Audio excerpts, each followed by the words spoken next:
Good morning. Oh my gosh, I'm so excited to bring you my guest today. Thank you so much for tuning in for Tips from the Top. I'm Katie Sevenance, your host. Business by Design Online is an entrepreneurial hub where you can pick and choose online courses to fit your business and where you're at in your business. So it's sort of like designing your own business. My guest today is Kelly Lapham, and Kelly owns the Dawg Farm and Sanctuary in Washington State.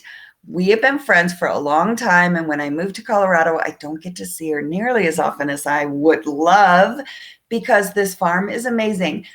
As you may or may not know, at Business by Design Online, our topic for the month has all been about giving back and donating and how you can help in your community, in the world, different things that you can do, ways that you can incorporate giving into your business even.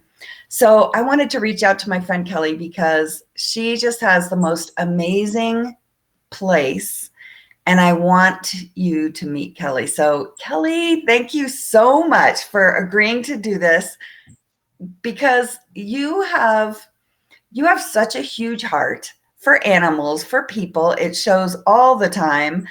I cannot wait for everyone to get to know you. Tell us a little bit about your business. Okay, well, first I'm going to preface this by we have a kitten that you will see flying around in the background. She was actually abandoned and left here. And so we've had her for probably 2 weeks, and she's here in my office to be a barn cat, aka office cat, and it just rips and tears around here. So you'll probably see her on my shoulder, behind me, on my head. She's very, very busy. What's So her name? her name is Willow. Oh, I We love that. estimate she's about 3 to 4 months old. So Oh my she's God. she's crazy. So animals are kind of important in your business, aren't they? They're very important. So what actually started this is when I was 9 years old. I was 9 years old. I saw a TV special on PBS, and it was about a couple in Brewster, New York, and it's called Green Chimneys. Started probably about 75 years ago. What they did is they had rescue animals and they had kids that were from orphanages, and they found that by putting the two together, that there was human animal bonding, and there was the ability for people, the children, to heal, learn empathy, and grow from that, and the animals as well. And so when I saw that when I was 9 years old, I said, I want to do that when I want to grow up, but I also wanted to be an artist. I also wanted to be a veterinarian. But I actually went to school for visual communications. So that is art related and marketing. And then I left that and went into veterinary medicine, was a technician for 15 years. So I've got that background. So that's how it started. And then my husband, he is just an absolute sweetheart. He loves children. He loves animals. So between the two of us, we, Good thing we, you have a headrest. I don't know how long this chair is going to last. But between my husband and I, we had decided to start a nonprofit, and it started with two horses, Trooper and Sterling. And Katie has a very special spot in her heart for Trooper. She's got pictures with him as well. But they were the beginning of it. And from there, it quickly snowballed. Right after we adopted them from another sanctuary, uh, the sanctuary called us up and asked us if we wanted to adopt a couple of goats. And my husband was in the grocery store picking up a gallon of milk, came back out, and I informed him that, guess what? We now have two goats. And Okay, so, so let me ask you though, you yeah, didn't intend on starting a farm at that time, did you? Or did you already know? Yeah, it's time. no, we hadn't. I had just retired out of veterinary medicine, and I was enjoying my downtime. Veterinary medicine is very stressful. You work 12-hour days, no breaks, lucky to get any food, lucky to go to the bathroom for that matter. So Wow. it also has the highest suicide rate as far as careers go. Really? I did not know that. extremely, Oh, extremely stressful. wow. So you were just relaxing. Next thing you know, you have two horses and then you have goats. And it has grown from there because you have the most beautiful farm. I remember your first place that you outgrew, and this farm you're at now. Oh my gosh, you guys have done such a beautiful job with it. Tell us how many animals you have and how you benefit the community. Well, we have over 100 animals. I'm not sure where we're at right now. And it's not just about rescuing animals. We are a sanctuary, so they are here for the rest of their lives. So we take in animals that have been displaced from whether their owners lose their homes due to health. These are old animals generally that can't be replaced or can't be rehomed, or abuse, neglect. We get them from the sheriff's department, etc. So it's not just that, it's also that we have the public that comes in, they learn about them, they become educated about the care and well-being of animals. A lot of people don't understand, where eggs come from, and for example, the cruelty that's involved in large farming of that nature, the commercial farming. And so we educate them on that. But we also have uh, immediately around us is a huge military community. And so there's a lot of families. There's Gold Star families. Those are ones that have lost a parent due to war or PTSD. And then we also have active military and retired military that I would say that probably makes up about 90% of the people that we have here. So they get that benefit of being outside, working with the animals, learning about the animals, and they find a sense of peace and calm. And, there's this human animal bond. And so we see so much healing Oh, here. sure. I know when I toured out there after you moved, just I mean, like I said, you have the biggest heart, but you know every animal by name. They have their personalities. You were describing each of them, and it's like, oh my gosh, the potbelly pigs, the goats, the llamas, the of course Trooper, like such an amazing heart. What is the story with Trooper? Because I know he has quite a past, and the type of animals you get, it takes a lot to care for these animals, I'm sure, because they have been neglected or abused or, whatever. So which do you have favorites? And I know that's a hard thing. That's like choosing your favorite child, but Oh, favorites. I might have some that I care a little bit more about, that I have more concern about because I've had more interaction with them, nursing them back to health. Some of them have larger than life personalities like Trooper. So Trooper was one of the first animals, he and another horse named Sterling, who's no longer with us. Um, he is an ex-race horse. Now, 95% of your race horses end up in the kill pen or sent to auction, and they're purchased and sent to either Canada or Mexico, where they are slaughtered, or sent overseas to Japan or China for meat. Um, with an animal being raised at the age of 2 years old, they don't finish growing until they're about 6. So you have a lot of issues like osteoarthritis, you have degeneration. So Trooper at the age of 6 was completely washed up. He was not only an ex-race horse, he was purchased as a Mexican tripping horse. And if you don't know what that is, I suggest you Google it. It's a very abhorrent practice. It should not be legal. And he's also that. And then he ended up in the slaughter pipeline where this other rescue managed to get him. His case was actually part of a TV news story that he went through this. So anyhow, he ended up here with us for permanent lifetime sanctuary. He's not rideable. He's got a lot of physical issues, but he has a larger than life Oh my personality. God, he reminds me of my Great Dane. That's why I loved him. He's just like head right there, and Yeah, he he's in your followed us face. around. Oh, Yeah, and he can be obnoxious if he doesn't get his way. He squeals like a little girl, and he will run by me and kind of kick at me like, eh. He's a stinker.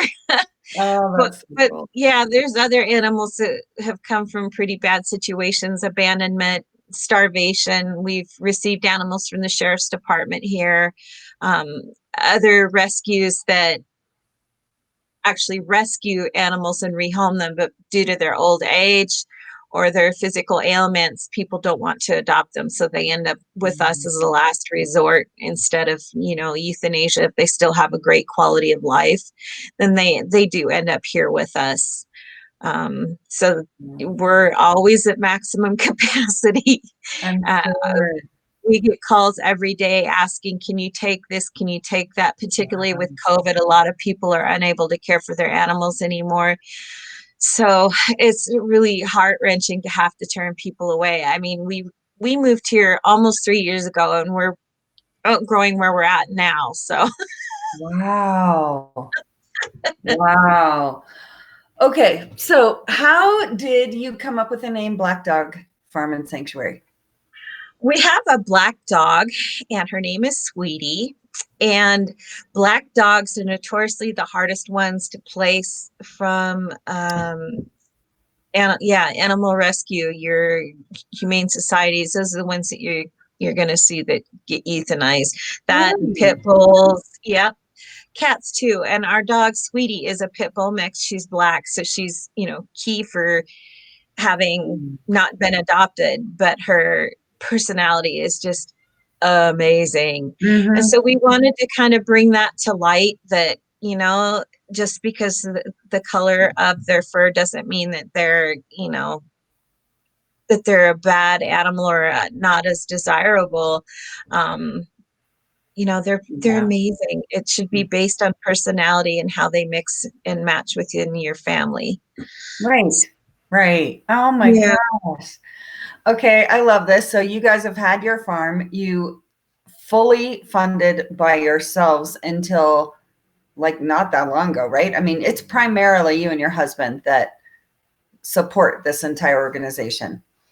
Yeah, our costs for just feeding alone and vet is about 60,000 a year, and that's with me doing a lot of the veterinary work myself.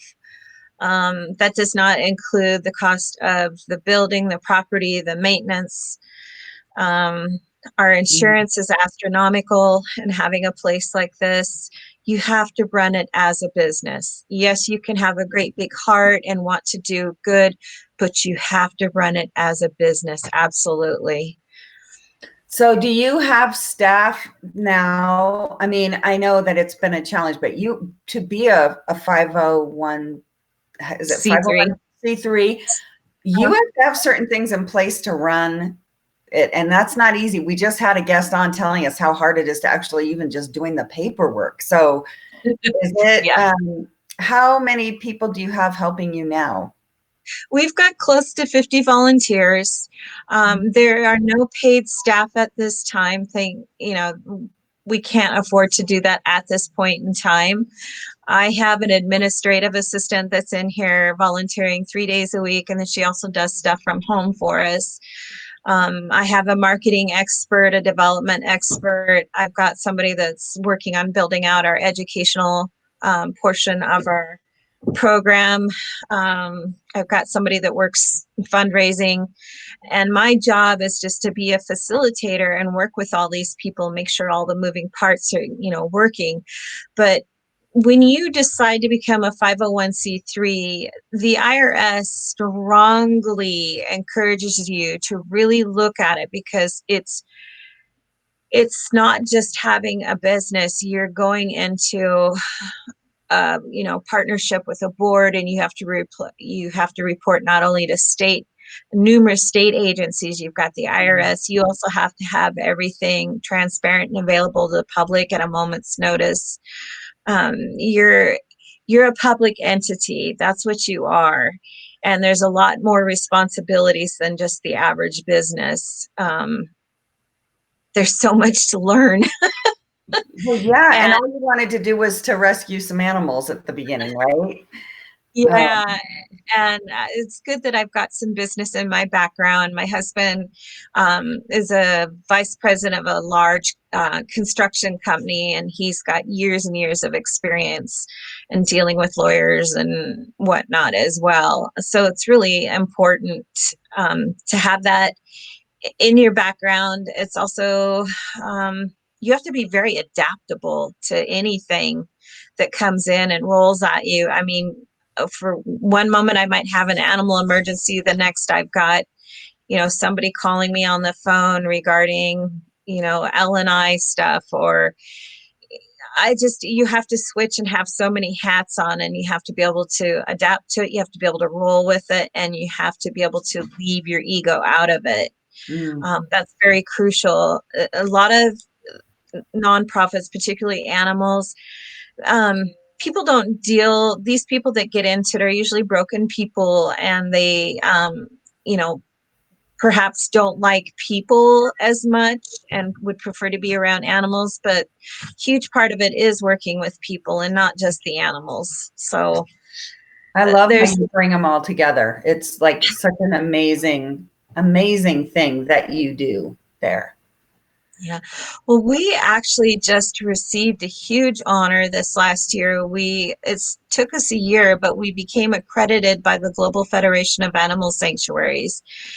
And we were the fifth one in the state of Washington to achieve this status. And Mm. it is very labor intensive. I put together many different manuals and papers and, you know, plans, business plans, budgeting, future forecasting, 5 years ahead, 10 years ahead. Um, if, for example, my animal care manual that I wrote myself is 178 pages with its reference through other veterinary manuals and Wow. latest research, so that we have something that we can all go by and be consistent. So Wow. That's pretty amazing. That's not a common thing, right? That took you a long time. I also saw that you guys got some recognition in Seattle Refined magazine as well, right? yeah, and Como News, which is a Seattle station and a TV station, and also a Spokane TV station as well.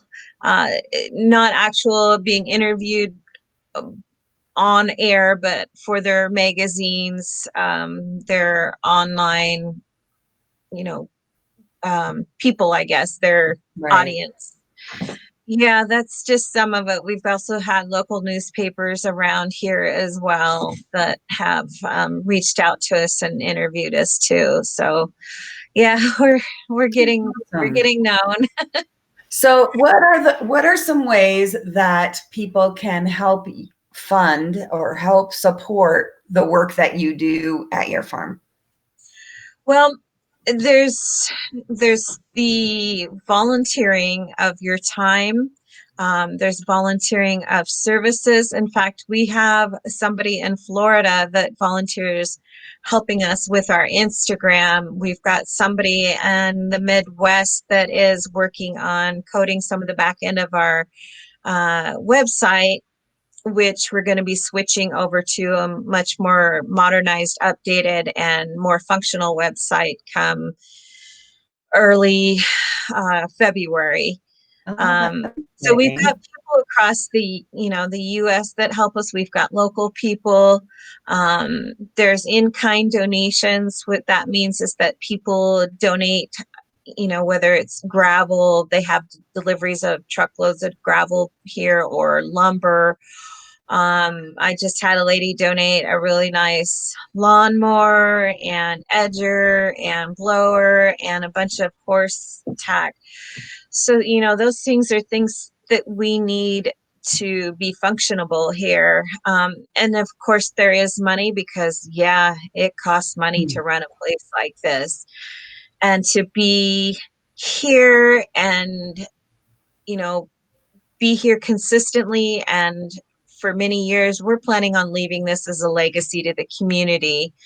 Um, you have to be financially solvent. You have to financially plan ahead. So by having people donate, not only, in our fundraisers, but also people that donate, say, for example, their homes or their cars, when they pass on, that type of gifting as well. So Wow. every little bit helps. I mean, from $5 up to $50,000, it's all going to be utilized, and it's all for the benefit of the animals in the community.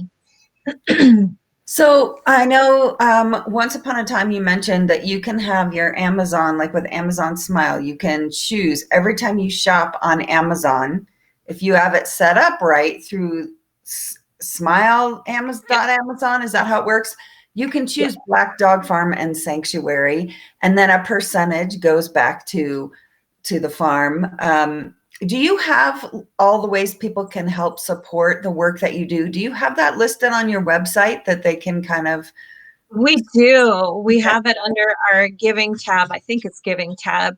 And there's all the different ways you can go about it. Whether it's a monthly that you want to do, you've got a certain animal you want money to donate towards. If you want to do bequests, it's all on there on how to do it. And I'm always here for answering questions when people have that as well. All right, and it's Black DAWG, Black Dog Farm and Sanctuary. And I'm That's going to correct. post that. I will post that so people can learn more about what you guys are running there, because it is so amazing. It is like, I love it. How do you, so you have to keep them all warm too? Like, oh, this is tough in Washington State too. You've got some chilly, wet days for all the animals. I know you have a big corral. Is that what you call it? Where they can run around and you have different animals in there?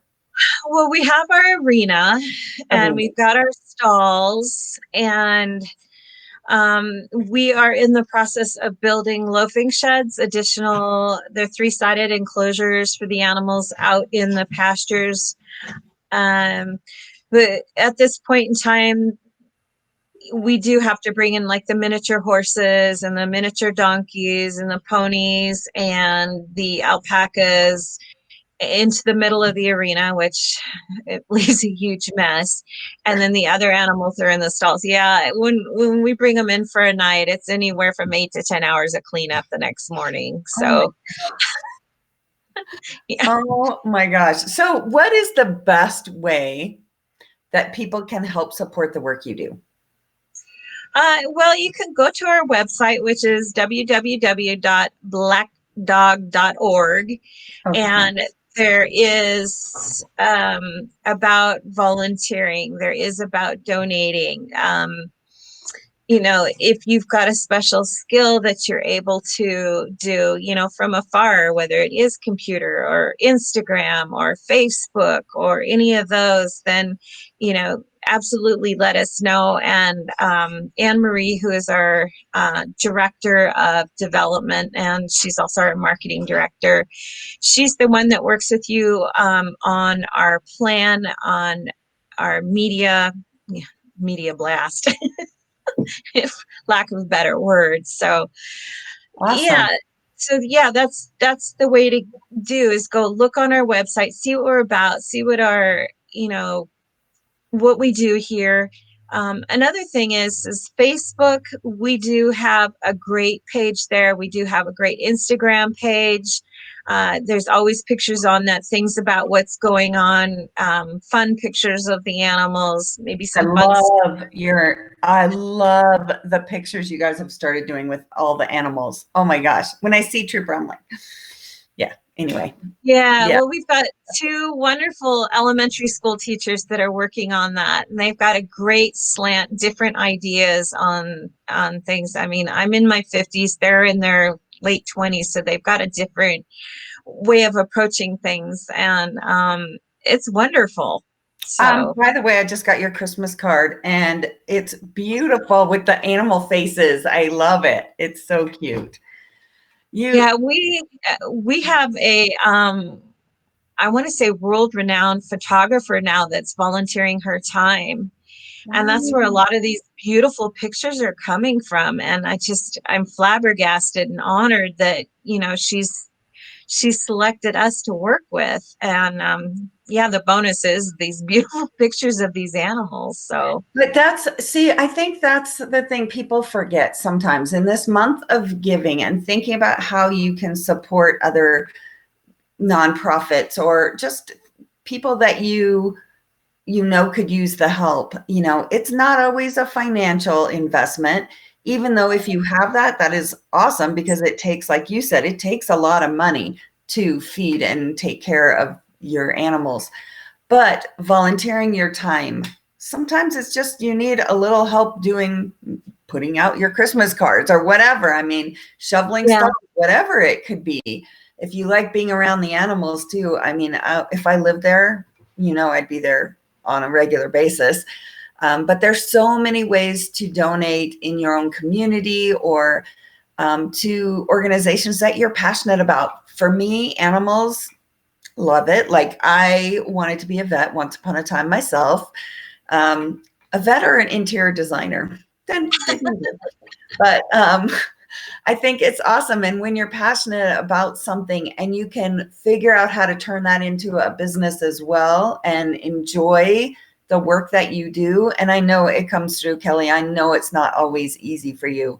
But it shows. I mean, when you walked me around the farm that day, I was just like, this is so amazing. I was so blown away at what a great place these animals get to retire to. Let's just say that.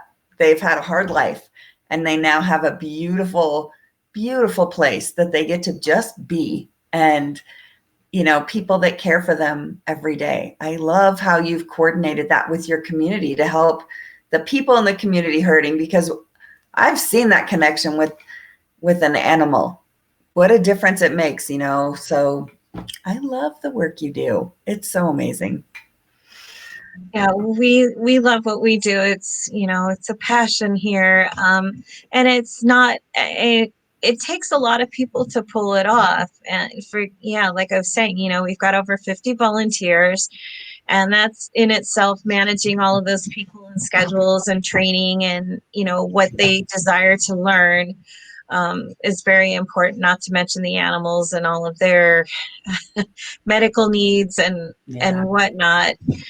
So there is a lot that has to be managed. I know that having my administrative assistant, I worship her. She really makes things a lot easier on us. But gosh, where was I going with that with our volunteers? And they don't even have to live close to you. I love that, Yeah, right? they don't. I mean, Yeah. there's just many different ways that you can be of service, whether it's us or whether it's another nonprofit in your community. And it's giving back, and it feels so good to help. Like, where is that cat? Like hanging from something? I'm not sure. Yeah, she's doing laps in my office. She's behind the desk. I'm just waiting for her to disconnect power to my computer. She's very entertaining. I know where I was going with it, is that our volunteers, we only have 2-hour shifts. We don't want them to get burned out because there is a lot of physical labor at this end. And so the last half hour, they're required to go play with the animals, absolutely required. So, we don't have that burnout issue. We get people that are very excited to be here. There's future vet students that are here. Wow. I've got one that's a teenager that's interested in event planning when she gets out of school.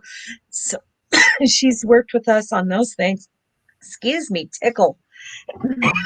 I'm allergic to cats. No, just kidding. That would be so bad considering all the animals that you have there.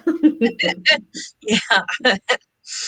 Oh, I think that is so amazing, and I love it. Do you have a story about like some of the community that have come, like the transformation of people that have come and spent some time there at your farm? Um, there's many different stories. One that right now is I have a couple of teenagers. Their parents are separated. Dad's in the military. Mom's a stay-at-home mom. They're, that's tough in itself. Dad's in a different state, Yeah. and family's crumbling. And then their grandfather just died in the last couple of weeks. And this is where they find their solace, that they feel that they can be themselves. They can pull aside and go hug on a donkey, or, you know, Yeah. I, when they're really struggling like that, which is nice for them to let me know, is I just say, I don't want you doing any work today. I want you to go out and spend time with the animals, because the animals, they're so accepting. They don't care what you look like, what you smell like, how much money you make. They are just there. They just want that love and attention, and some are more than others. Oh, I love that. I know that there's some that have been suicidal, that have found by being here and connecting with the animals and having a sense of purpose that it's made a huge difference. That, and with counseling, we've seen some great turnarounds. So It's amazing what you can tell an animal that you wouldn't feel comfortable telling a person. It's like just it's okay. So I love that. well, there is also an actual scientific study, actually numerous studies, that show that horses, they have a heartbeat that extends on electromagnetic heartbeat that extends out about 40 feet out of their body, and with a slower beat, more relaxed. When you get people, for example, like the soldiers, we're partnered with a another uh, 501c3 that's nearby. Actually, we're looking at merging. And they work with soldiers and horses. And for these horses allow, the people to connect, but that the actual heartbeat of the horse is shown to affect people, Wow. that electromagnetic pulse. And um, it helps calm a lot of people down. That's amazing. Yeah, I did not know that. That's really cool. there's a lot of human animal studies going on now, that they're finding that animals are very, very beneficial to with people. Well, you see these therapy animals, therapy dogs, therapy cats, therapy ponies, and things like that, and there is benefit to them, working with people, and the people with the animal as well. So I love it. Well, I love the work you do. Your cat Willow is very Is this the Willow? This is the Willow, right? this is Willow, the one who was dumped at our place.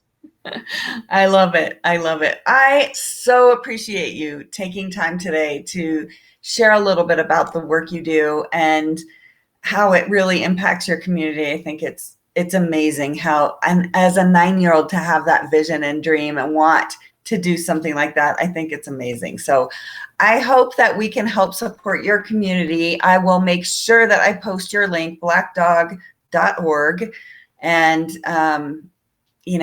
just take a look at some of those pictures. You'll fall in love. I guarantee it. And if animals aren't your thing, look around in your community for other ways that you can donate some time or your experience. If you're a business owner, you have done a lot of things. There are a lot of businesses who could use your expertise as well. So, Kelly, thank you so much. Willow, thanks for not unplugging the computer. I love it. Well, thank you. You guys have an awesome day. Stay tuned at businessbydesign.online and keep an eye out for some of those courses that we have out there that can help you elevate your business to the next level. Have a great day. Bye.